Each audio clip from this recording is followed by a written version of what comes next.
Hürmetli vatandaş, leksiyalarımızı davamlaştırımız. Bugün Çislağa 2020 yıl 7. ayının 28. günü erteki seyşembe. Endeki mavzumunda Amerika Koşmuş Ştatları Devlet Meclisi azaları xatarlik signal koyup verdi. Cungo'nun texmi köp konsulxanaları takılışı mümkün dedi mavzulu haber 7. ayının 28. günü Dovitor biti ilan kılındı. Haber mındak başlandı.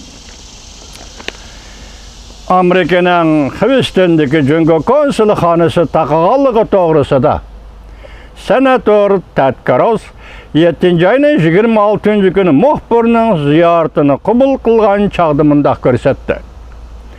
Texmi köp Cungo konsulxanası takılışı mümkün. 7. ayının 24. günü Cungo'nun Houston'da turuşluq konsulxanası takıldı. Muhbir texmi köp Cungo konsulxanaları takılamdı dep sual koyganda Senatör Ted Cruz inkar kılmadı. Belki cevap verip mundaq dedi. Ula yani Cungo konsulxanaları takılışı mümkün. Senatör Ted Cruz mundaq görsetti.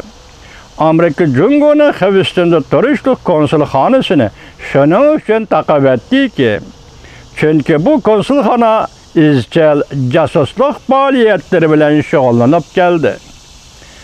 Aqli mülkni izchil o'g'irladi. Cungo Houston'da konsulxanasını Amerika'nın g'arbi janubida casusluk faaliyetleri bilen şog'ullanadigan bazı aylandırdı. Amerika 7. ayının 21. günü tuyuqsizlar Cungo'nun Houston'daki konsulxanasını 72 saat işe taqashini talab qildi.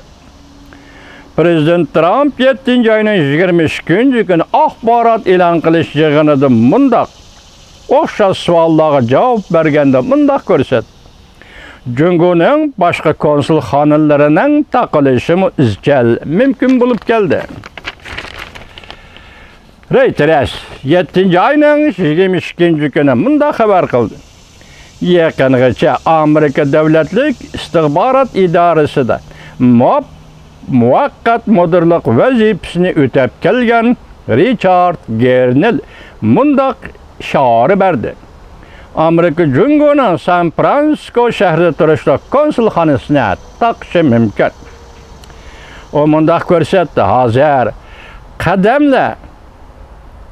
qadamlar, yani kechiringlar, hozirgi daqiqalar qildak tabirnib turgan daqiqalardir.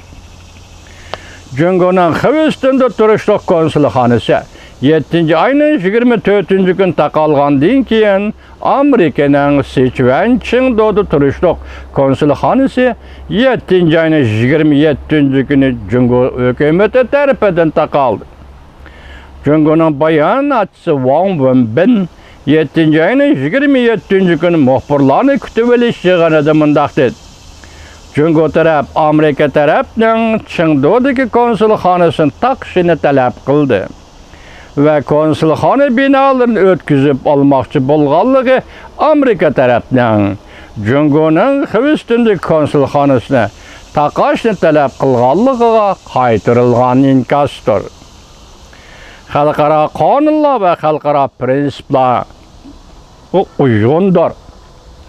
Bayonotchi yana mundaq dedi.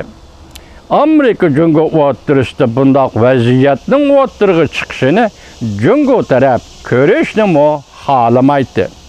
Mas'uliyat butunlay Amerika tarafda.